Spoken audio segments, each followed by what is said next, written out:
This time I'm going to introduce Sheriff McClellan. He's going to tell you what we have going on. Good morning and thanks for coming today. If I had to pick a place in Geauga County or any other county that would have a high concentration of narcotic users, it would be the county jail. On Monday, January 26th at 9:35 p.m., corrections officers were alerted to a cell block for a male inmate having what was believed at that time to be a seizure. Corrections officers responded, found the male unconscious and not breathing in the bathroom area in the cell block. They immediately began life-saving measures, notifying EMS and securing more help. The inmate was taken to the hospital by the Munson EMS, Munson Fire Department. Law enforcement deputies began an investigation. They came to learn that fentanyl, heroin, had been smuggled into our jail. In this particular case, the fentanyl was smuggled in through underwear that's allowed to be brought to inmates by taking seams apart, putting the fentanyl, heroin, into a seam, and then restitching. To give you an idea of the quantity that we're talking about, if you were to take a third of a thimble full, that would be a large quantity. You're probably looking at about half the size of a pencil eraser in quantity of product.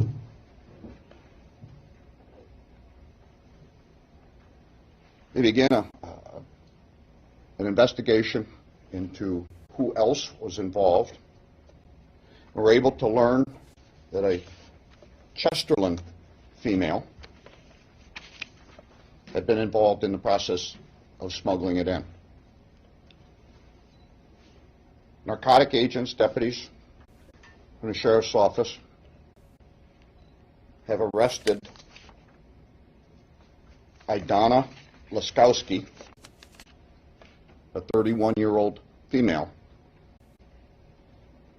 from 12956 Opelika Drive in Chesterland, and charged her with illegal conveyance of drugs. Part of that investigation included the execution of a search warrant at that residence. Besides additional heroin, fentanyl being recovered and some drug abuse instruments, the detectives were able to identify the source of the narcotics, and at that stage set up a buy from the supplier. The inmate, a 45-year-old male, was here serving 170 days on a failure to appear misdemeanor charge. He's a Menor resident. At this time, we're not releasing his name or where he's currently at for security purposes, but he is expected to make a full recovery and be returned to the jail shortly. This time I'd like my Chief Deputy, Scott Hildenbrand, to talk to you about the events that occurred after we identified who the pusher was. Scott?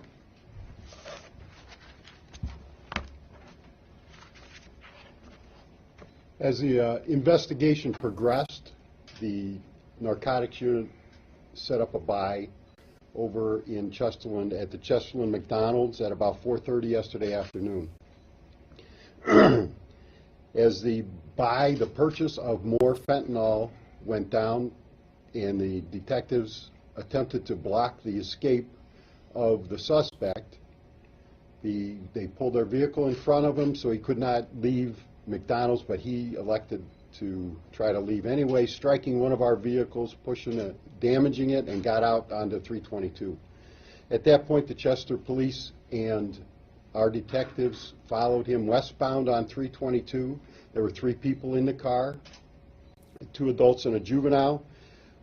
They were trying to get back westbound, and in the area of Gates Mills Hill, they went off to the right side of the road, hit the curb, and damaged the car to the point that they could not drive it anymore.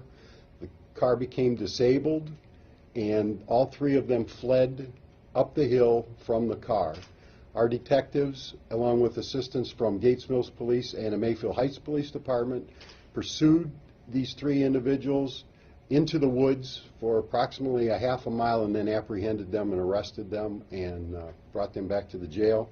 They were charged with trafficking in heroin, and the juvenile was taken to the Portage Juvenile Detention Center. The driver, Jesse Green, 18-year-old male from East Cleveland, and Antonio Washington was the other passenger from East Cleveland, and the juvenile we're not going to name.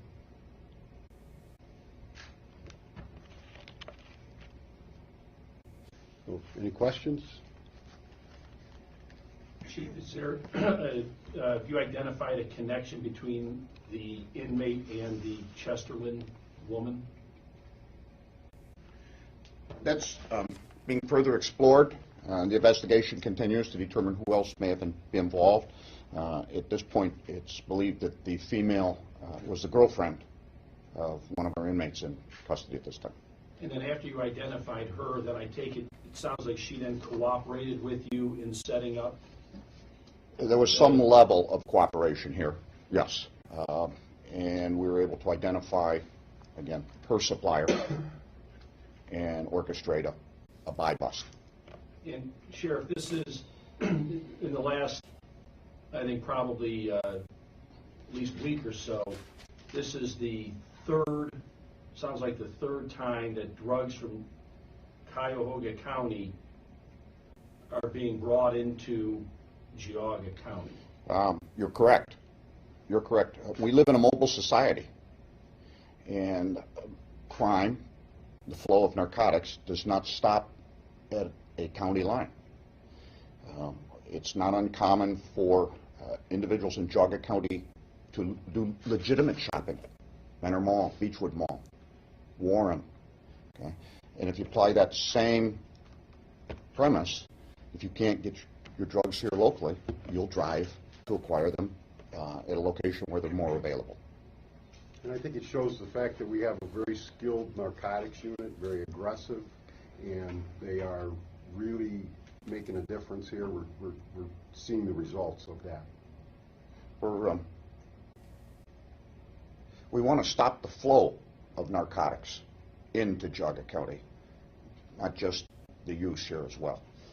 We think that that's an important function of law enforcement, and that's why we continue to pursue those outside of our county who deal to our residents. And what type of process do you have here at the jail when visitors come in, bring things like underwear or other things for, you know, inmates to check or inspect those things? Previous to Monday, you could bring in underwear, was allowed, and the underwear would be visually inspected by a corrections officer. And again, we're talking an altered piece of underwear, pair of underwear, concealing a very, very small quantity of fentanyl. Fentanyl, to give you an example, it's estimated to be about 100 times more powerful than morphine, and heroin is a little bit more powerful than morphine. So it's an extremely powerful drug. We're talking, again, half the size of a pencil eraser. secreted. Since then, we have, one of the things that we did first thing yesterday morning, we brought in 7 canine teams of narcotic dogs and performed a complete, total 100% search of all areas in and around the safety center. We are comfortable that there's no additional narcotics here in the building. We have also instituted changes in policy as to what's going to be allowed to be brought in. Underwear, clothing of that is not going to be allowed from this time further, and inmates will be issued either a disposable pair or have the ability to buy through commissary garments like that that we have controlled from the time they came from a wholesaler supplier. Can you describe these suspects and what it means to have captured them? Can you tell how big their network was, or what kind of suppliers they were? That's certainly, the investigation continues as we look further into that, but I believe that these individuals have prior records, and That's all you're going to say? yeah. I mean, did you get big scumbags off the street or the little scumbags? It appears this is not the first time they participate in this kind of activity. And they're only turned 18 in December, so prior to that they were juveniles. You know, judging by some of the actions used, the fact they used a car, pushed it was a rental car, pushed a detective's vehicle out of the way so they could make their escape, would lend yourself to think that these are not first-time persons. They're quite streetwise. So.